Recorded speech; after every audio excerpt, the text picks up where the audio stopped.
शरीर का नाम है चंद्रमणि। ये अलौकिक नाम है। उससे पहले सरकार बाबा ने नाम रखा मोती। 1936 से जब से बाबा में शिव बाबा ने प्रवेश किया और तब से हमारे को बाबा माता पिता के संबंध से मालूम महसूस हुआ। और शुरू से भी मेरा जो था माता पिता, ईश्वर माता पिता है मेरा, उससे प्यार था और मेरे को साक्षात्कार भी उसका ही हुआ। और शुरू से ही मैं सर्व संबंध उसे ईश्वरी पिता से जोड़ दिया। सर्व संबंध में मेरे को बहुत बाबा ने ऊंचा उठाया। सारा श्रीमत से मैं कार्य में आई हूँ। बाबा ने मेरे को कैसे पता नहीं इतना ऊंचा बना दिया। मैं बार बार बाबा को याद करती हूँ।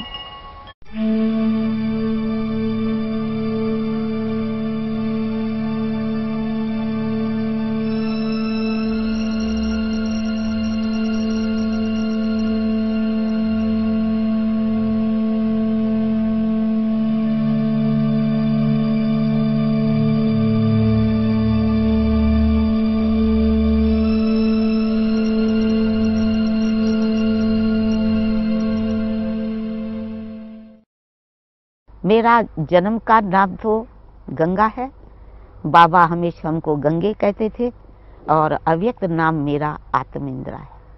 पद तो एक ही परमपिता परमात्मा ने हम बच्चों को दिया ही है, क्योंकि हम मास्टर नॉलेजफुल है, पीसफुल है, पावरफुल है, सक्सेसफुल है।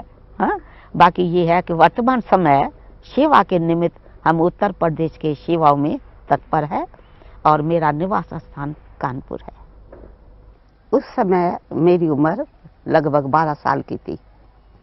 वैसे तो मैं ट्रांस में नहीं गई थी, लेकिन मुझे ऐसे ही ज्योति बिंदु प्रकाश का साक्षात्कार समय प्रति समय होता ही रहा और आज भी कभी कभी हो ही जाता है, आंखें खुलते ही।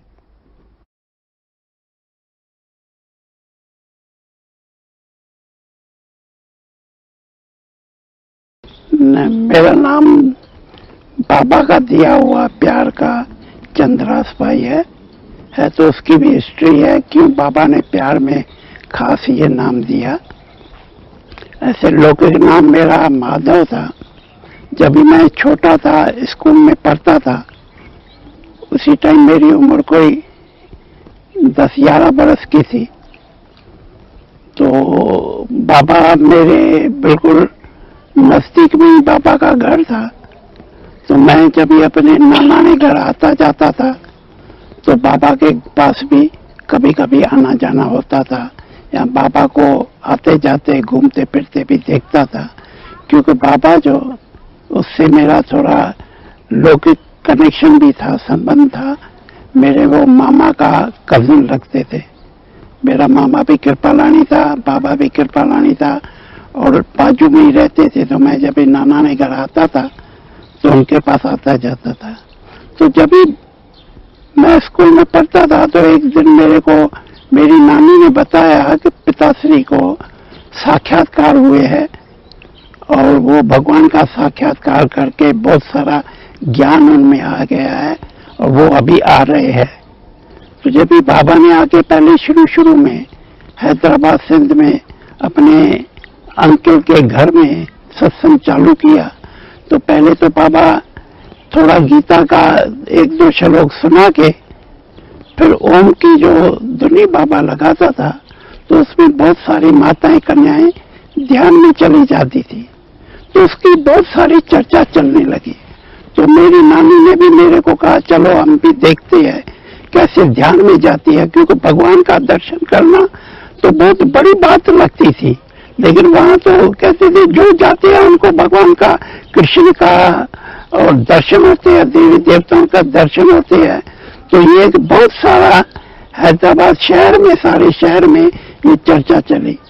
तो मैं भी जब भी गया तो मैंने अपने आंखों से खुद देखा कि कैसे बाबा पहले गीता के 1-2 श्लोक के ऊपर सारा बाबा समझानी देते थे।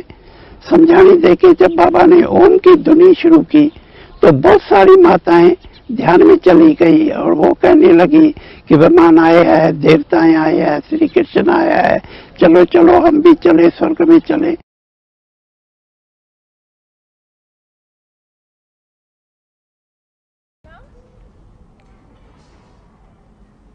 अव्यक्त नाम कमलमणि है।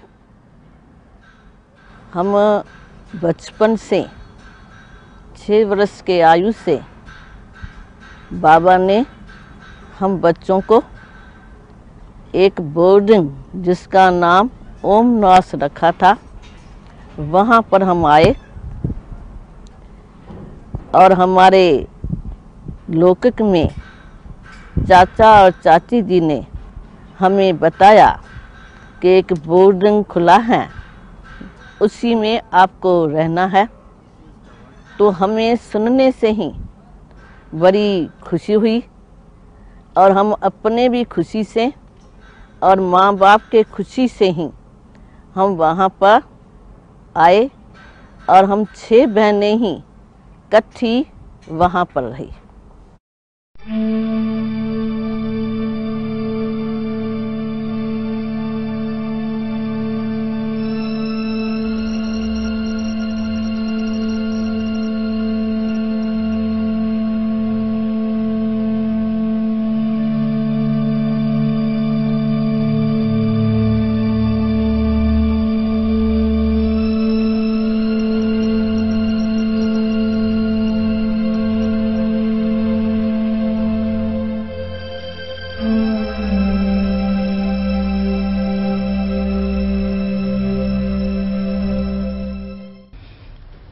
गुलजार शोभा, हम सत्संग में नहीं आए थे, लेकिन हम बाबा ने जो ओम निवास बच्चों के लिए खोला था उसी में ही आए थे।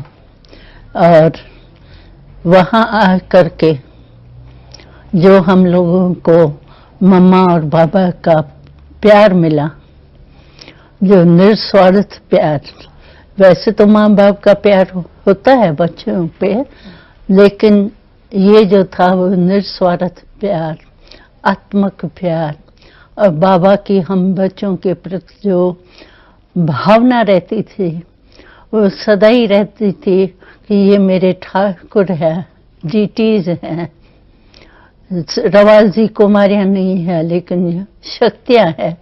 तो वो जो बाबा की भावना और निस्वार्थ प्यार, उसने हमको बाबा की तरफ, ज्ञान की तरफ आकर्षित किया।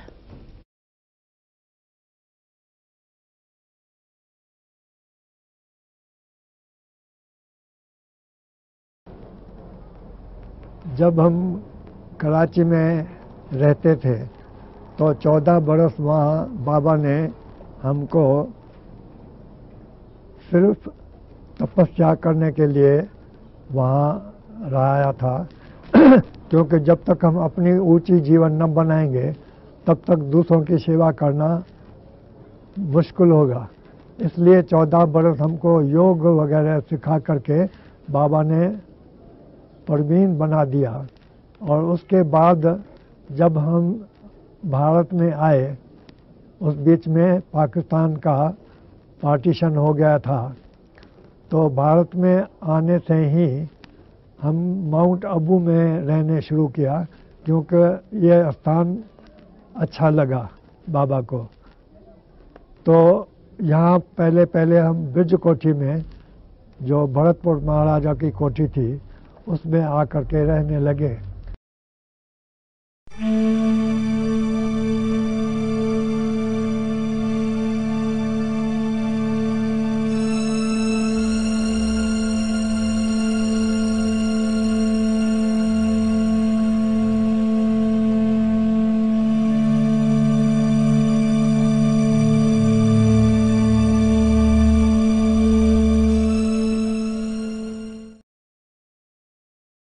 हमारा अव्यक्त नाम निर्मल पुष्पा है। ब्रह्मा बाबा ने प्यार से नाम कुंज रखा था, इसलिए हमारा ब्राह्मण परिवार में कुंज बहन नाम चलता है। वर्तमान समय हम पटना सेवा केंद्र पर है। 10 बरस की हमारी उम्र थी। हम जब अपनी लौकिक मम्मी के साथ नानी के घर जा रही थी तो रास्ते में ही जसोदा भवन, जिसको ओम मंडली कहते थे, वो था। रास्ते में ही हमने प्यारे पिताश्री का ओम के ध्वनि का मधुर आवाज सुना, जिसने बहुत आकर्षण की। तो हमने मम्मी को कहा कि मम्मी, यहाँ लगता है कोई सत्संग है, चलो तो चले। और गए तो बिल्कुल पिंड साइलेंस का वातावरण था। हम भी जाए उसी में बैठ गए। वहां जाने से प्यारे पिताश्री सत्संग में भाषण करना शुरू किया, शुद्ध भोजन के ऊपर और सत्संग के ऊपर समझा रहे थे, और स्पष्ट रूप में समझा रहे थे कि सत्संग जीवन के नैया को पार करे, कुसंग डुबोए। इसलिए बच्चे, आज के युग में सिनेमा आदि को मत देखना, क्योंकि जैसा चित्र देखता है वैसा चरित्र बनता है। जो भी शिक्षाएं दी, उस शिक्षा में शिक्षा के साथ साथ उसको पालन करने की समर्थी भी उसी टाइम ही दे दी। फिर लास्ट में फिर से ओम की धुनी चली। वो सुनते ही हम अशरीरी बन गई। सारी सभा पूरी हो गई, लास्ट में हम बैठी रह गई। तो प्यारे पिताश्री ने हमारे माथे पर हाथ रखा, धीरे धीरे मेरी आंखें खुली और बोला कि बेटी, पहचानती हो? उसी शब्दों में जैसे अपनी पहचान दे दी। हमारे मुख से निकला कि लगता है आपको कहीं देखा है, और देखने से महसूस हुई ये मेरा असली पिता, मेरा बाबा है। और उसी समय से लेकर चंबक के सदृश ऐसी आकर्षण रही जो रोज मैं जाती रही।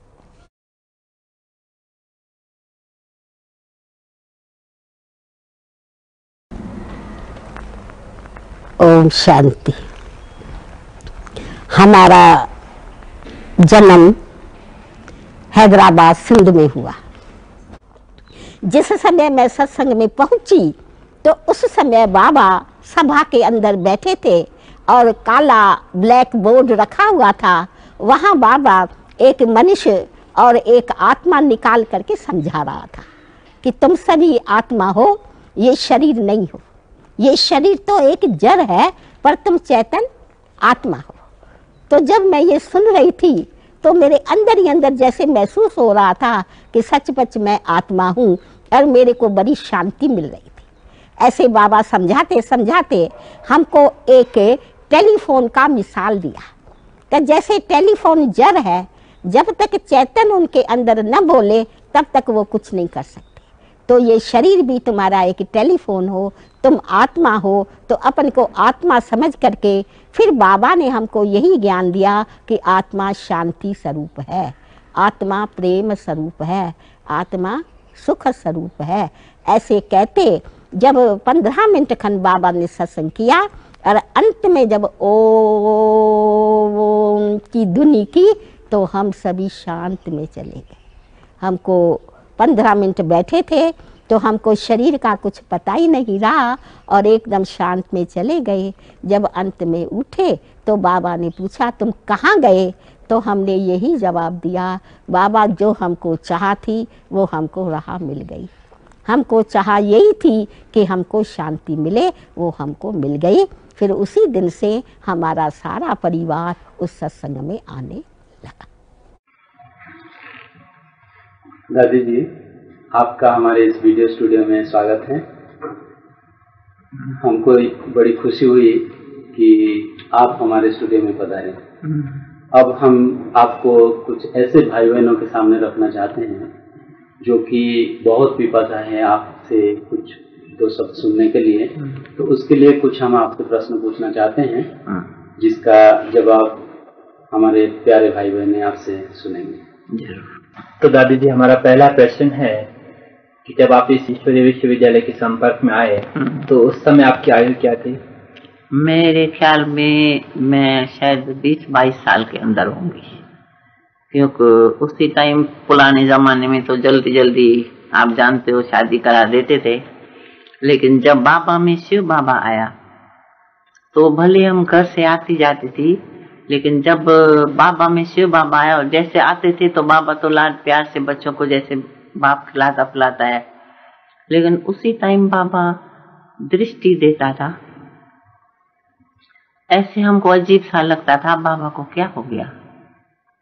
और फिर हम जैसे बाबा को देख के ऐसे मिलती है तो हमको सामने बाबा गुम हो जाता है, श्री कृष्ण दिखाई पड़ता है, फिर श्री कृष्ण गुम होके बाबा दिखाई पड़ता है।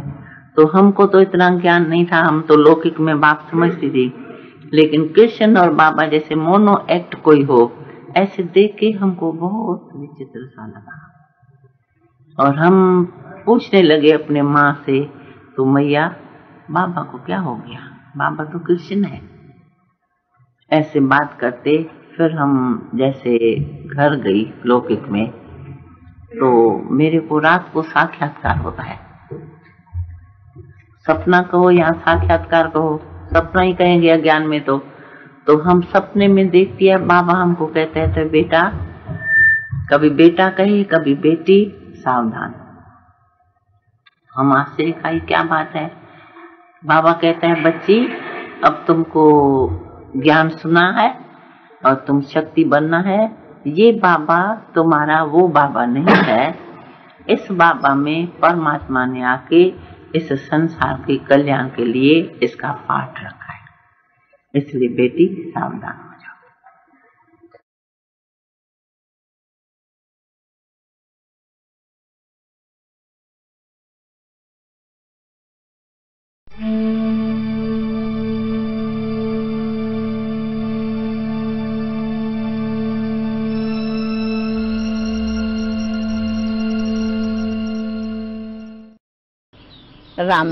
Rama Hathiramani, 1922 year, मेरा बर्थ ईयर है, मैट्रिक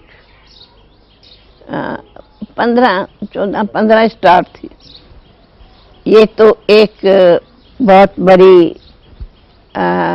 मिरेकल कहूँ है कि दिवाली के दिन थे और उस समय स्कूल से हॉलीडेज होती है, तो हम वैसे मेरा श्री कृष्ण से सदैव ही प्यार रहता, मैं भक्ति करती थी। तो 3-4 दिन पहले मुझे सवेरे सवेरे जब मैं सोई हुई थी तो मुझे ड्रीम कहो अथवा दीदार कहो कि 4 बजे सुबह को एक बहुत बहुत सुंदर लाइट मेरे सामने चमकती हुई आई और एक सुंदर बहुत बड़ा शाही गार्डन था, जैसे कि उसमें ग्रीन गलीचा बिछा हुआ हो। और देखा कि उसी लाइट से इतना छोटा श्री कृष्ण मुरली बजाता, डांस करता और दूर दूर से धीरे धीरे करके मेरे सामने आए। और जब वो सामने आए तो फिर उसके पीछे में मैंने देखा लाइट से ब्रह्मा बाबा, जिसको अभी हम ब्रह्मा बाबा कहते ही है, वो बाबा उसी लाइट से सामने आया। और ऐसे लगे जितना ही श्री कृष्ण प्रिय लगता था, इतना ही वो हमारे सामने वो मूर्त प्रिय लगती थी। और ऐसे लगती थी कि भगवान और सत्यनारायण भगवान साधारण वेश में मेरे सामने है और मुझे बहुत प्यार से वो दृष्टि देता रहा। और कुछ ही घड़ियों में वो सीन दृश्य गायब हो गई। तो फिर अनायास ही मेरे लौकिक बाप ने कहा कि बेटी तुम्हें स्कूल से छुट्टी है और यहाँ दादा है जो सत्संग करता है ओम के ऊपर, क्यों नहीं तुम वो जाकर के सत्संग सुनती हो। तो मुझे मालूम पड़ा कि वो सत्संग हमारे लौकिक घर के थोड़े ही नज़दीक में ही और मेरी लौकिक स्कूल फ्रेंड के ही घर में है। तो मैं वहाँ बाबा के पास गई सत्संग में। तो सत्संग में जाते ही और ओम की धुनी चल रही थी, तो मैंने फौरन ही ओम की धुनी पर जैसे ही मैं बैठ गई, बैठते ही मुझे वो ही गार्डन वाली दीदार होने लगा और वही हमने श्री कृष्ण अथवा वही हमने सफ़ेद वेशधारी भगवान के रूप में, फरिश्ता रूप में देखा। और मैं उसी घड़ी से ही मैं बहुत ध्यान में चली गई और ध्यान में जाने से मुझे बहुत आनंद आया और वही मेरी घड़ी है जो मेरे इस जीवन की बहुत सुंदर आकर्षण हो गई।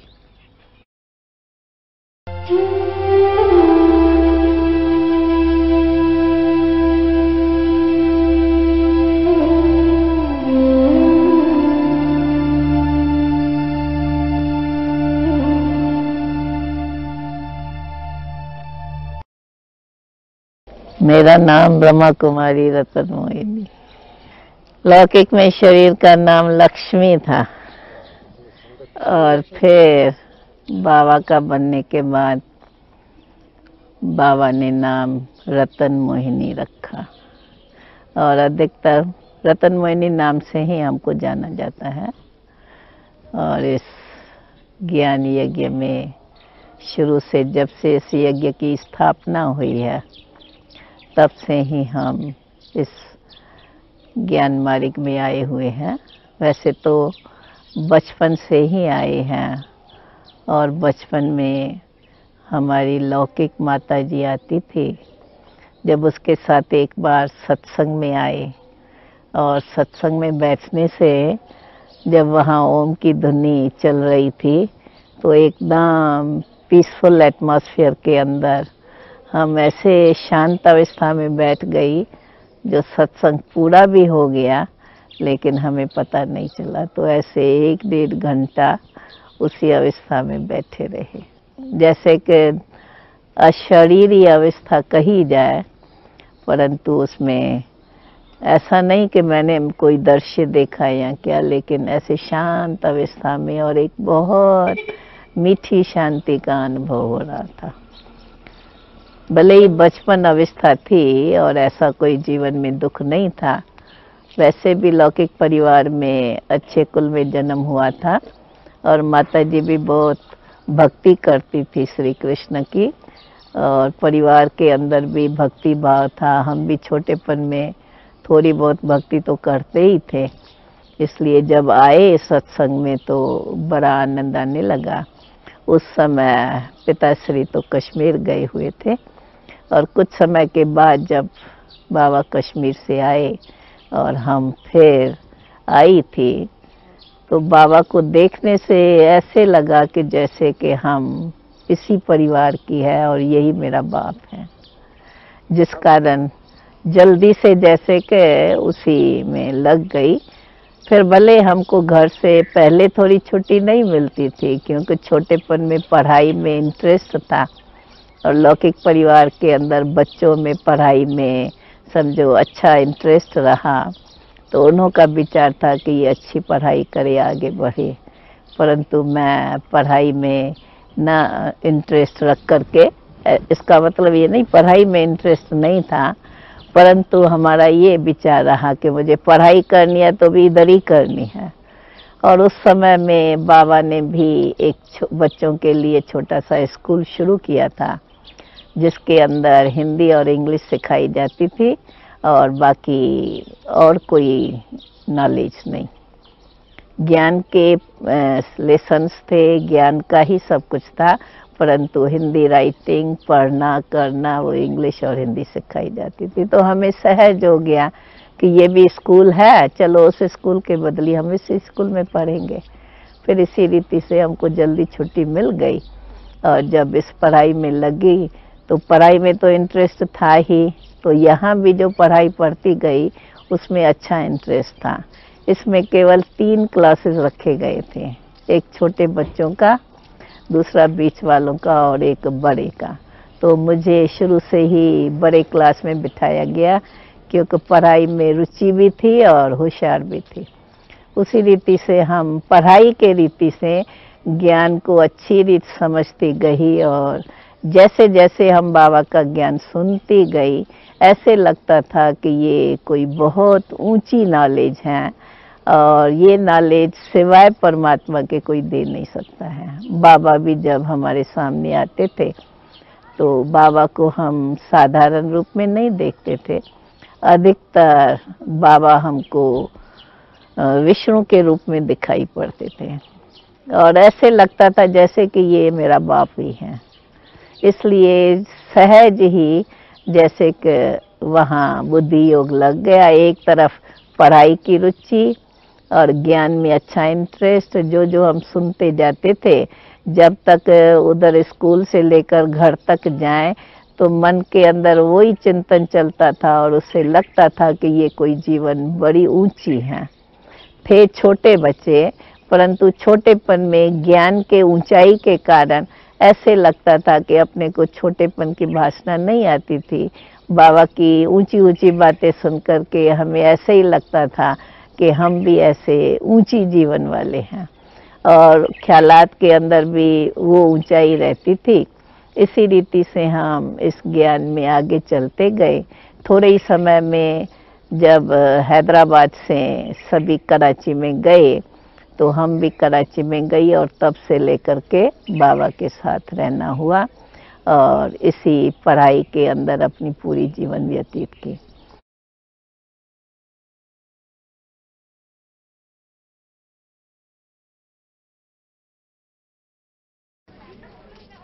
नाम मेरा शुरू में ही रुक्मणी था और रुक्मणी रहा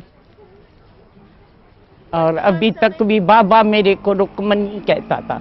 भला अव्यक्त नाम मिला परंतु बाबा को वो अव्यक्त नाम मेरे को नहीं अच्छा लगता था, परंतु रुक्मणी ही कहता था। गुलजार श्याम था। वर्तमान समय में रजौरी गार्डन में हूँ और साथ साथ सारे दिल्ली जोन को भी देखती हूँ। गुलजार बहन क्योंकि मधुबन में रहती है तो उनके एब्सेंट भी उसको जोन को देखना पड़ता है और रजौरी गार्डन में रहती है।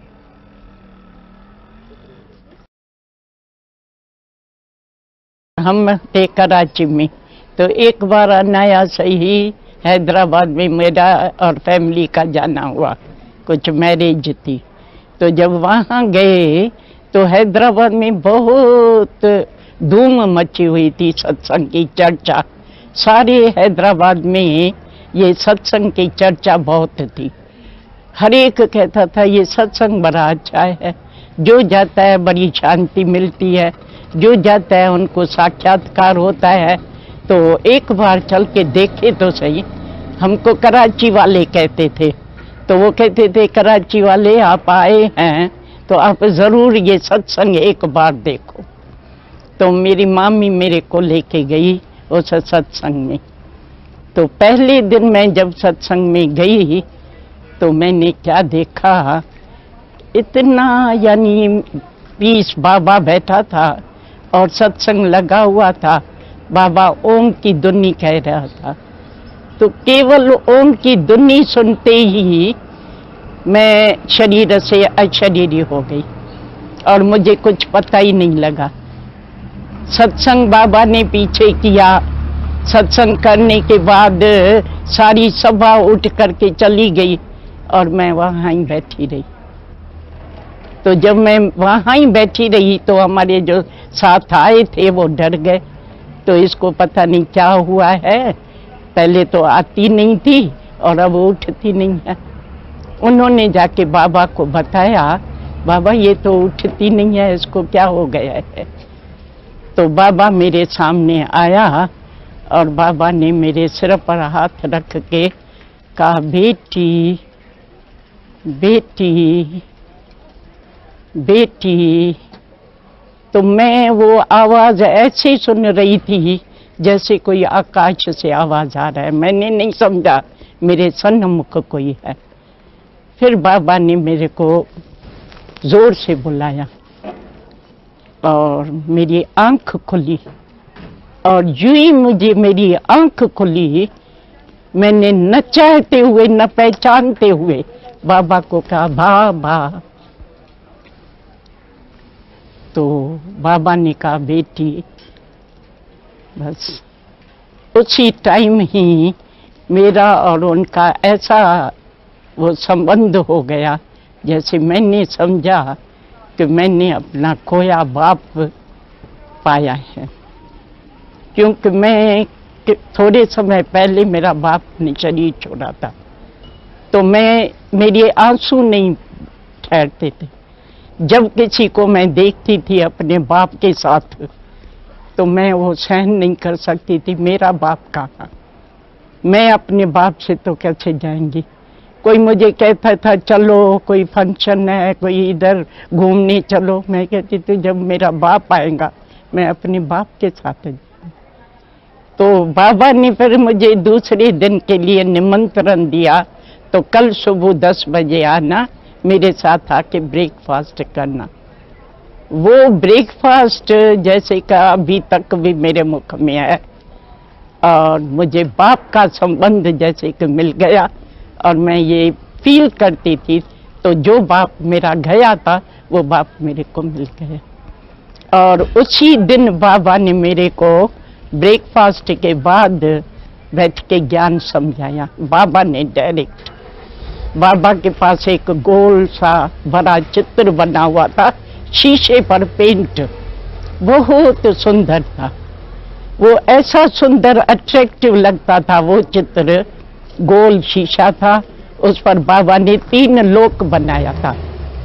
तो मेरे को बताया, देख देव बेटी, ये है देवलोक, और ये है मनुष्य लोक, और ये है पाताल लोक। तो देवलोक में देवताओं को दिखाया हुआ था, और मनुष्य लोक में दिखाया हुआ था अर्जुन और कृष्ण को, वो उनको ज्ञान दे रहा है। और पाताल लोक में दिखाया था बिच्छू, टिंडन और जानवर ऐसे। तो कहा देखो ये मनुष्य लोक है ना, ये कृष्ण ज्ञान दे रहा है, कर्मों का ज्ञान दे रहा है। तो अगर तुम अच्छे कर्म करेंगे तो इस देवलोक में चले जाएंगी और ऐसा जाके बनेंगी, और अगर बुरे कर्म करेंगे तो तुम इस में चले जाएंगे। तो वो देखते ही मैंने कहा नहीं बाबा, मैं इधर नहीं जाएंगी, मैं इधर जाएंगी। बस फिर मेरा ज्ञान का सिलसिला शुरू हो गया, और वो संबंध जो है, बल हम कराची में गए वापस, परंतु बाबा का संबंध हमारा डेली रहा।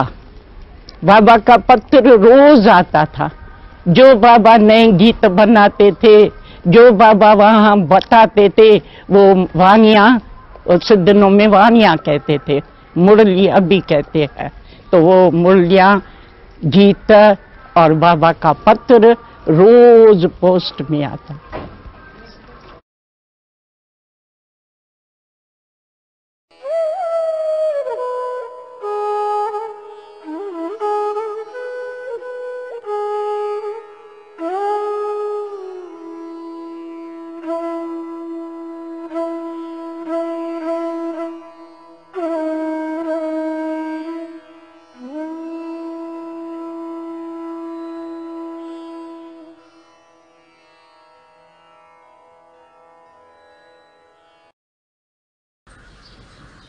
ओम शांति। जब कभी किसी से मिलना होता है तो इच्छा होती है ये कौन है, मैं कौन हूँ। तो मेरा परिचय भी बहुत अच्छा परिचय है। मेरा लौकिक नाम तो लक्ष्मी है, लेकिन लक्ष्मी नाम से हमको कोई बुलाता नहीं है। नाम कितना अच्छा है, बनने जा रहे हैं नर से नारायण, नारी से लक्ष्मी। परंतु बाबा ने कहा है कि लौकिक को भूलना है। तो लौकिक को भूलना है, भूल तो गए।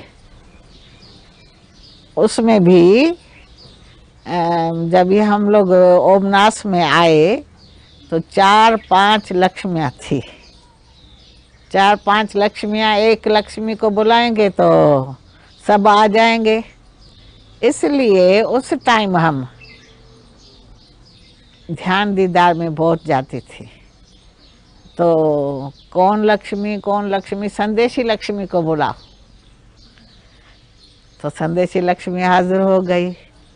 चलते चलते हम बाबा से मैसेज ले जाते थे, ले आते थे, और विशेष मैसेज हमारा रास विलास का ही ले आते थे। तो जो हम ऊपर में देखते थे वो ही आकर के हम नीचे रास ओम के पैटर्न में, स्वास्तिका के पैटर्न में, स्टार के पैटर्न में, चंद्रमा के पैटर्न में, आदि आदि जो भी दिव्य पैटर्न है उन सब में आकर के हम लोग नीचे सिखलाते थे। मैं भी कोई रास नहीं जानती थी, लेकिन मैं ऊपर देख के ऊपर वालों का नकल करती थी और नीचे आके सिखलाती थी। मेरा नकल फिर नीचे वाली बहन जो है वो कर देती थी।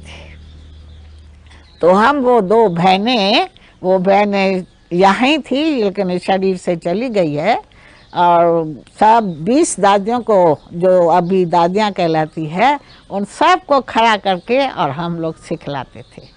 तो इसलिए ये मेरा लक्ष्मी नाम तो उसी टाइम ही कट गया, और संदेशी जो ये गुरुवाचक कर्तव्यवाचक नाम है वो पड़ गया। तो आज तक भी मेरे को सब संदेशी बुलाते हैं। उनके बाद ये हुआ अलौकिक नाम, और परलौकिक नाम की भी बड़ी लिस्ट आई थी। इन्हीं से कनेक्टेड है कि जब रास विलास या बाबा के साथ हम खेलती थी, चाहे चौंपर खेल चाहे बैडमिंटन खेल, तो हमारे को रमणीक मोहिनी कहते थे।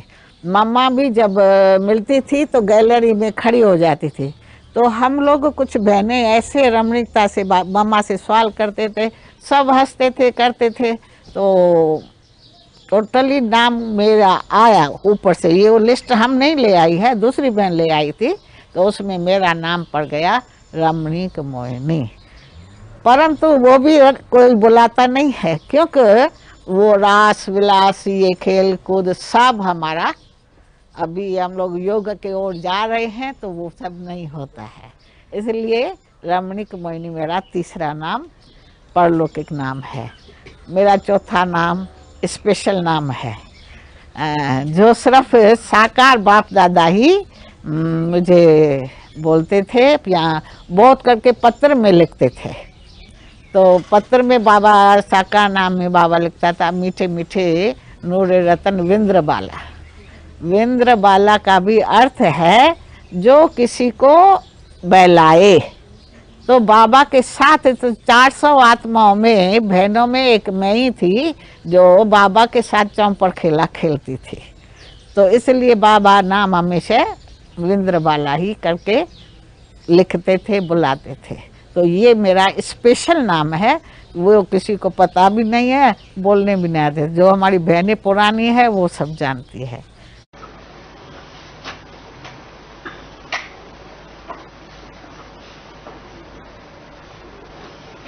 ओम शांति दादी। सबसे पहले हम आपसे आपका परिचय जानना चाहेंगे, आपका पूरा नाम। मेरा नाम है, शरीर का तो वो ही है संतरी, और बाकी तो मैं हुई आत्म स्वरूप। जिस आत्म स्वरूप के लिए बाबा ने निशाना दिया है वही स्वरूप में रहती। ये संतरी आपका शरीर का नाम है, पहले का नाम है या बाद में? नहीं, बाबा ने रखा था। आपका पूरा मैं नाम? पहले नाम था मेरा सावित्री। अच्छा। लौकिक रीति से जी। लेकिन बाबा ने मेरा ये संतरी नाम क्यों रखा, जब शुरू में हैदराबाद में ओम निवास में हम ध्यान में चली गई थी, तो छोटेपन में तो हम बहुत लाल थी। तो जिस समय मैं ध्यान में चली गई, कृष्ण को देख रही थी, तो मेरे नैनों से ये जल टपक रहा था। तो जैसे टपक रहा था तो यहाँ पड़ता रहा ना, तो उसमें क्या हो गया, जैसे बाबा ने कहा ये तो जैसे लाल लाल संतरे की जूस निकल रही है। उसी घड़ी से लेकर के बाबा ने संतरू बेटा कहते चलते थे। तो मेरा नाम बाबा ने रखा है।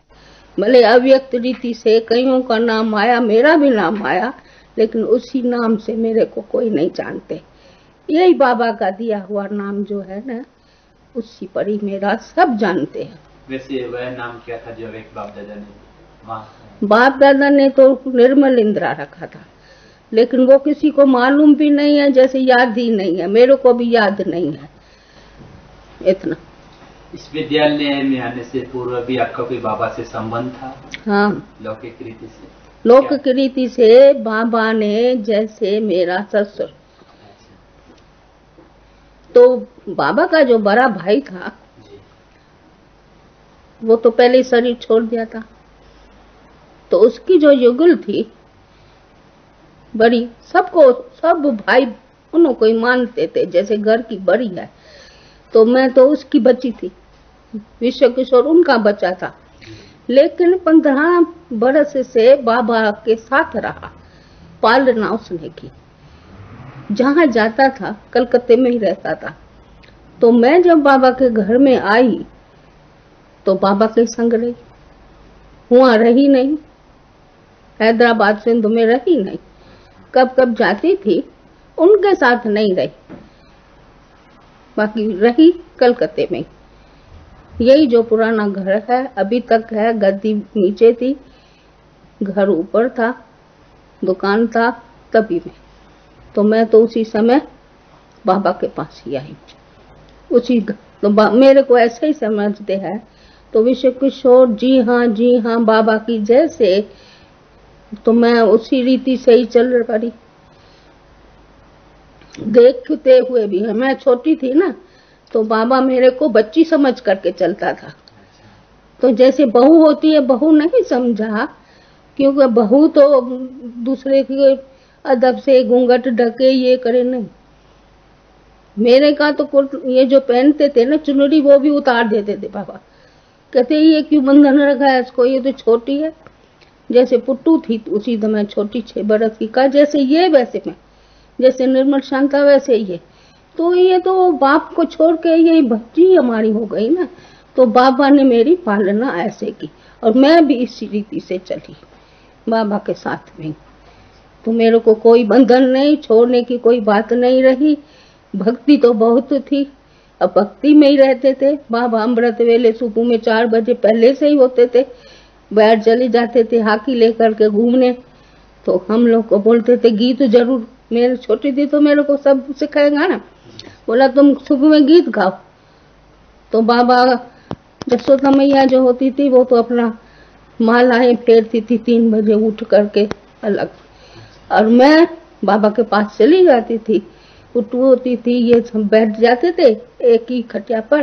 बाबा बोलता था गीत गाओ, तो मैं गीत रोज ब्रह्मानंद के पोथी का एक गीत याद कर देती थी और बाबा को सुनाती थी। तो बाबा को अच्छा लगता था। फिर तो चले जाते थे बाबा घूमने हाकी लेकर के, तो हम लोग पीछे जाते थे। तो पीछे जाते थे, जाके झाड़ के नीचे गीता पढ़ते थे। हाँ, जब बाबा लौटता था हाकी खेलते, हमको लेने के लिए गाड़ी आती थी, हम लोग गाड़ी में, पीछे गाड़ी आती थी 7 बजे लेने के लिए। तो बाबा आके फिर गेंद फेंकेंगे, वे कहेंगे दौड़ो दौड़ो दौड़ो। तो दौड़ दौड़ करके हम लोग को वहाँ खेल कूद करा के फिर हम इकट्ठे चले आते थे घर में। तो आप बाबा के परिवार में ही रही? हाँ, साथ रही, परिवार होवे न होवे, मैं तो साथ, जहाँ बाबा जावे वहाँ। ध्यान तो में भी ज्यादा जानकारी होगी कि बाबा में जब शिव बाबा की प्रवेशता हुई, तो वह अनुभव आपको कब हुआ और क्या अनुभव हुआ? देखो, मेरे को बाबा के पास से जाने से ही अंदर में ये आया, तो ये बाबा कोई चीज है। अंदर में फीलिंग ये आती थी तो कोई चीज है। जिस रीति से क्या हुआ, मैं उसी रीति से ही मानती रही।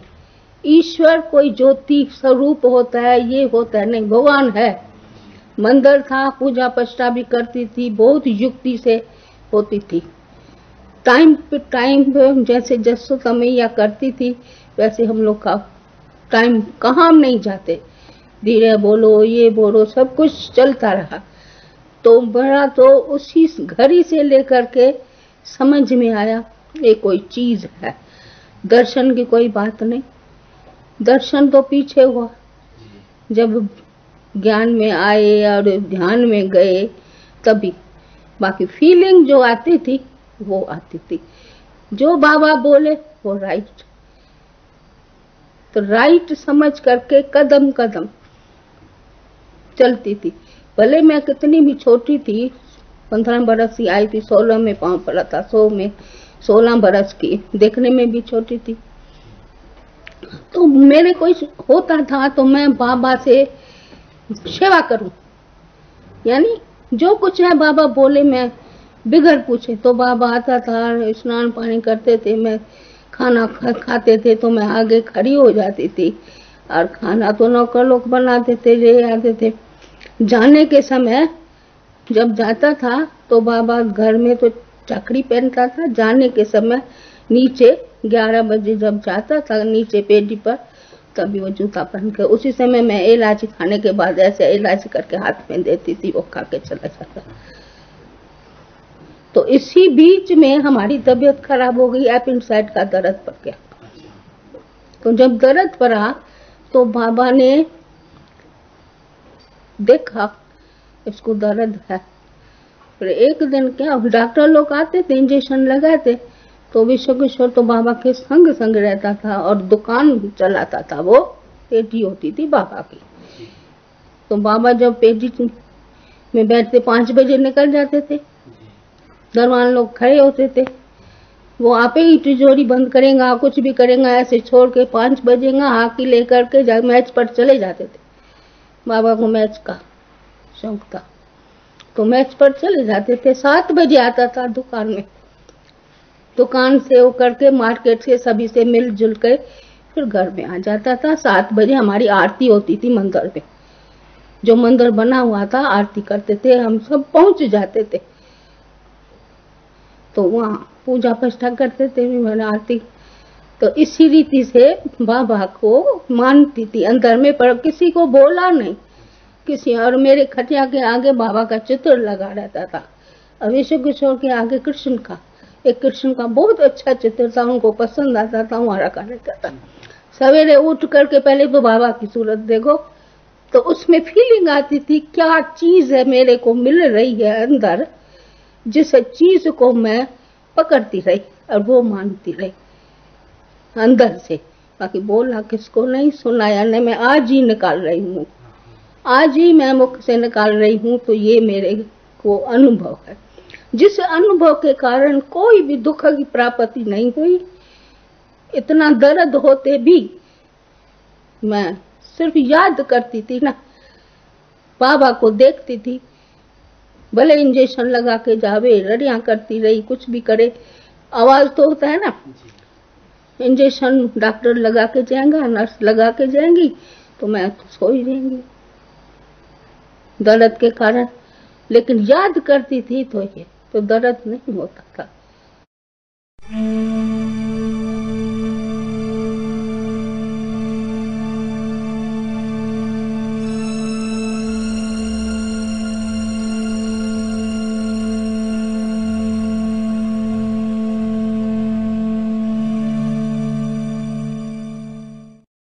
मेरे शरीर का नाम ब्रह्मा कुमारी सरला है।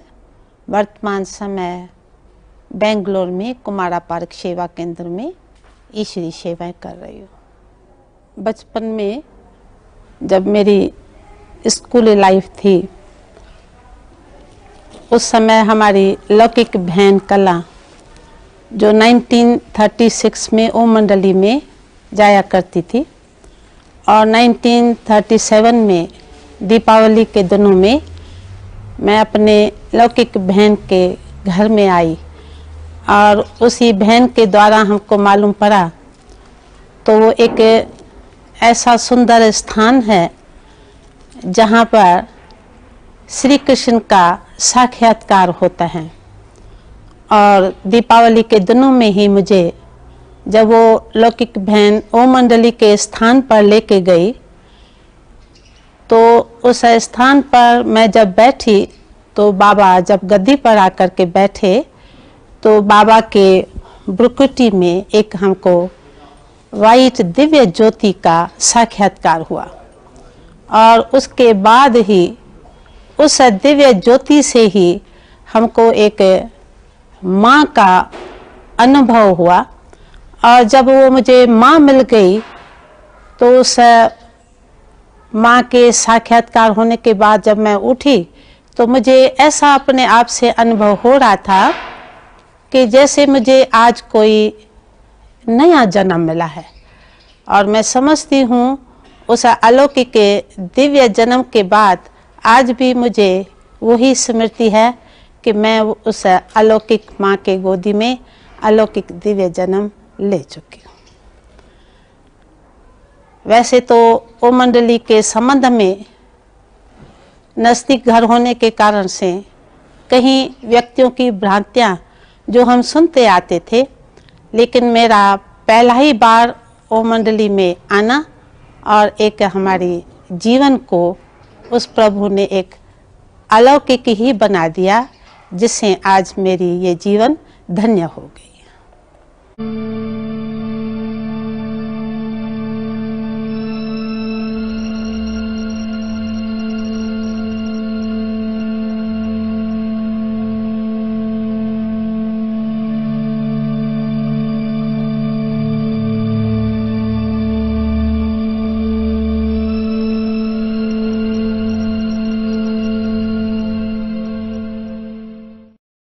मेरा शुभ नाम शरीर का है शांतामणि।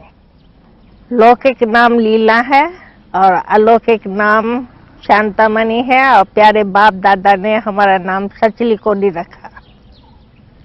शुरू में तो हम स्कूल में जाती थी और मैट्रिक में गई थी तो हमारी लौकिक माँ अपने पियर घर जाती थी, क्योंकि उसकी जो 2 बहनें थी उसके पति गुजर गए थे तो वो बहुत दुखी थी। तो वो दोनों ही मिल कर के सत्संग करती थी। तो अचानक ही रास्ते में बाबा की युगल जसोदा वो उसको मिली तो आपस में रुआरियाँ किया तो कहाँ जाती है, तो उसने बताया कि मेरी दोनों बहनें जो है वो बहुत दुखी है, उसमें मन में शांति नहीं है क्योंकि उसके पति गुजर गए हैं। तो हम मिल करके भगवान का नाम लेते हैं मन की शांति के लिए। तो उसने कहा कि हमारे घर आओ, हमारा लौकिक पति है, बाबा है, वो बहुत अच्छा ही गीता के ऊपर समझाते हैं, आप आएंगे अनुभव करेंगी तो आपको बहुत शांति मिलेंगी। तो दूसरे दिन हमारी लौकिक माँ बाबा के घर गई तो बाबा गीता के ऊपर समझा रहे थे और आत्मा का ज्ञान दे रहे थे, क्योंकि आत्मा और शरीर दोनों ही अलग है। आत्मा का स्वधर्म है ही शांत, तो मन की शांति तो सहज ही अनुभव की, क्योंकि बाबा उसी समय ओम की भी धुनी करते थे। जिस ओम के धुनी में हमारी माँ को ये अनुभव हुआ कि बहुत ही मन की शांति आ गई। तो दूसरे दिन अपने ही बहनों को लेके गई तो बहनों ने भी बाबा से ज्ञान सुना और उसको भी ये अनुभव हुआ सचमुच आत्मा तो अमर अविनाशी है, शरीर तो विनाशी है। आत्मा एक पुराना शरीर छोड़ करके दूसरा लेती है तो उसमें हमको रोने की दरकारी नहीं है और मन के तो हम मालिक हैं, क्योंकि आत्मा और मन, बाबा ने कहा तुम कहती हो ये मेरा मन है तो मन की मालिक आप है, चाहे तो उसको शांति में रखो, चाहे तो उसको आवाज में ले आओ। तो जब उसने समझा कि मन के मालिक हम हैं तो उसी दिन से ही लेकर के वो बिल्कुल ही अपना शांति का अनुभव करने लगी। तो जब दुखी थी तो सुख शांति का अनुभव हुआ तो उसने बहुत ही शांत से अपने अनुभव से देखा और मम्मा को मालूम पड़ा ये मेरी माँ कल तो बहुत दुखी थी और आज बहुत ही अच्छा अनुभव, सुख का अनुभव कर रही थी। तो मम्मा ने उनसे पूछा कि क्या हुआ, कहते हम सत्संग में जाते हैं, हमको बहुत शांति मिली है और आप भी चलो, आप भी गीता का ज्ञान सुनो तो आपको भी बहुत अच्छा अनुभव होगा। तो दूसरे दिन मातेश्वरी, जिसको मामा कहते हैं, वो गई। उसी समय तो उसको राधे नाम देते थे। तो राधे जब गई और बाबा को देखा तो उसने ये अनुभव किया कि सचमुच ये तो मेरा अलौकिक पिता है। तो उसी समय से ही लेकर के मामा भी उसी सत्संग में दाखिल हुई और उनके बाद बाबा कश्मीर में चले गए। तो कश्मीर में जब गए तो वहाँ हमारी लौकिक फादर जो है वो भी कश्मीर में पहुंचा था। तो उसने जब देखा, घूमते घूमते वहाँ पहुंच गया,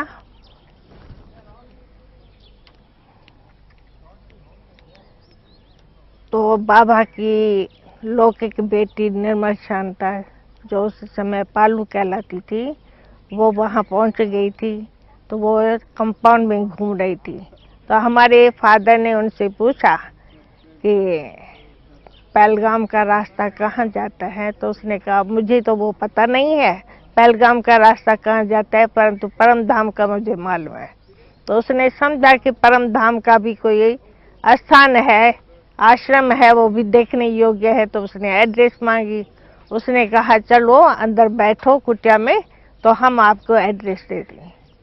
तो निर्मल शांता बाबा के पास गई और बाबा ने उसको अपना बताया कि एक सिंध का भाई आया है, वो मेरे से पूछा था कि पहलगाम का रास्ता कहाँ जाता है। मैंने उनको कहा कि वो तो मैं नहीं जानती हूँ, मैं परम धाम का रास्ता जानती हूँ। तो उसने एड्रेस मांगी। तो बाबा ने कहा कि बाबा आप चल करके उसको एड्रेस दे दो। तो बाबा जब आए उसके आगे तो कहा बेटा मैं तो तुमको 3 रोज से ढूंढ रहा हूँ।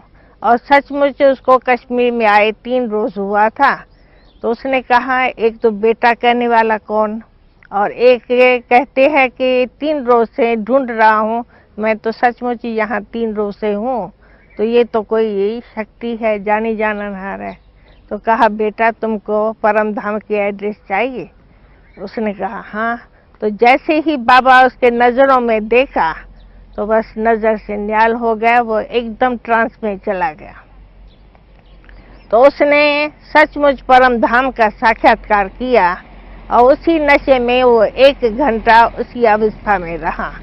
जब उसको ये नशा चढ़ गया, बाबा ने देखा कि इसको डोज मिल गया है, तो फिर उसको नीचे उतारा और उसकी तो सारी सुध बुध भूल गई थी। तो बाबा ने कहा नीचे उतारने के लिए, साकार में आने के लिए उसे पूछा आप कहाँ से आए हैं। तो भी उसने कुछ नहीं बोला। फिर पूछा कि आपका घर कहाँ है। फिर उसने बताया कि हैदराबाद सिंध में है। कहा आपके लौकिक परिवार वाले सब आते हैं, आप वहाँ जा कर के इसी बात को समझना। तो उसने वायदा किया था। तो जब वो हैदराबाद सिंध में आए थे तो उसने 1 सप्ताह का कोर्स किया। उसमें भी उसने बस यही साक्षात्कार किया। उसने 33 करोड़ देवताओं का साक्षात्कार किया, वैकुंठ का साक्षात्कार किया और विनाश का साक्षात्कार किया। उसको तो नारायणी नशा, ईश्वरी नशा चढ़ गया। तो जब बाबा ने लौटा था कश्मीर से तो उसने कहा कि अब पा लिया जो थाक पाना, काम किया, बाकी रहा, परिवार भी इस ज्ञान में चल रहा है, तो क्यों नहीं ये सब सरेंडर बाबा को कर दे। क्योंकि उसको तो वही साक्षात्कार अथवा परमात्मा मिल गया। तो बाबा से लौटने के पहले ही उसने सब अपनी मिल्कियत वगैरह सब बेच बाच करके जब बाबा कश्मीर से लौटा तो बाबा को जा कर के दिया कि ये सब आपकी अमानत है, अब ये आपको जैसे भी चाहे वैसे करो। मम्मा भले छोटी थी लेकिन गुणों से भरपूर थी। मम्मा की शौक था एक तो एजुकेशन पर और एक तो म्यूजिक में भी होशियार थी और डांसिंग में भी होशियार थी। तो सारे स्कूल में इसका नंबर 1 नाम था। इसलिए जब उसने बाबा का ज्ञान सुना,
शरीर से डिटैच होकर के और पूरा कनेक्शन बाबा के साथ, बस पूरा संबंध भी जुट जाता है ऑटोमेटिकली और कनेक्शन भी जुट जाते हैं। ये सब तब होता है जब मीठे बच्चे आप शरीर से अशरीरी बन करके और बाबा से मिले।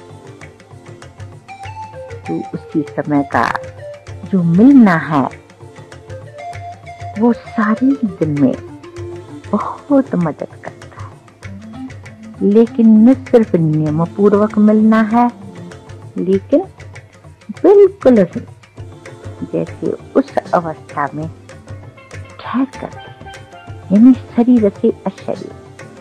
कभी भी आप नाउम्मीद नहीं होना, ये अभ्यास चलता रहे। फिर दूसरा पीरियड आया, क्लास में आकर के प्यारे बाप दादा के मधुर बोल सुने, और वो सब मधुर बोल जो सुने वो मीठे मीठे जो महावाक्य है, और साथ में डायरेक्शन मिलते हैं, कहीं फरमान मिलते हैं।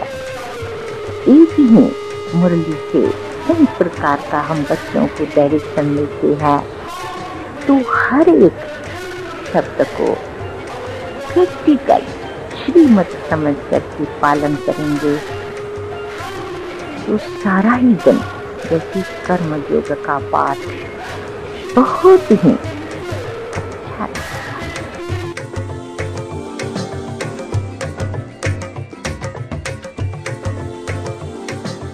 और एडमिनिस्ट्रेशन के अंदर भी उनके अंदर बहुत दृढ़ता थी, यानी कोई भी संकल्प उनके सफल न हो ऐसा कभी हो नहीं सकता था। और मुझे हमेशा कहती थी, देखो तुम सिद्धि स्वरूप आत्मा हो।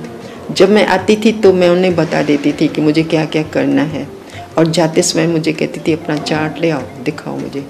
तो जब मैं दिखाती थी तो कहती थी इसको कहते हैं सफलता मुहूर्त।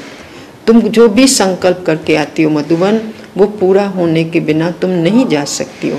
तुम्हारे सब संकल्प बाबा पूरे करेगा। यानी मेरे इस आध्यात्मिक जीवन के अंदर दीदी जी ने बहुत महत्वपूर्ण पाठ यज्ञ के हर आत्मा के प्रति तो था ही था, पर तू मेरे से जैसे कि दीदी जी का विशेष स्नेह था। अब भी मैं जब बात कर रही हूँ तो मेरे सामने दीदी जी की वही सुंदर मूर्त, वही मुस्कुराहट चेहरे पर, और दृष्टि में तो कमाल थी दीदी के। यहाँ हमको दृष्टि में ये नहीं दिखता था कि दीदी दृष्टि दे रही है, और घंटे घंटे तक बैठकर स्टेज पर योग करवाती थी। नहीं, जिसको अभी हम सकाश कहते हैं, उस समय हम उसको सकाश नहीं कहते थे, परंतु उनकी दृष्टि में कि जैसे मेरी आंख हिलेगी नहीं, जैसे वो दृष्टि दे रही है, मैं लेती जा रही हूँ, लेती जा रही हूँ, लेती जा रही हूँ। और देही अभिमानी स्थिति का जो मैंने अनुभव किया वो तब से। और जब भी अब मैं वो अभ्यास करना शुरू करती हूँ तो सबसे पहले बाबा को तो अवश्य हम सामने रखते ही हैं, पर तो अपनी आदरणीय दीदी मनमोहिनी को भी सदियों में सामने रखती हूँ, क्योंकि उन्होंने बिल्कुल बाप समान अपने जीवन को, और हमें भी वैसी प्रेरणा दी कि हम भी अपना जीवन उनको देखते देखते दीदी के समान और बाप समान बन ही जाएंगे।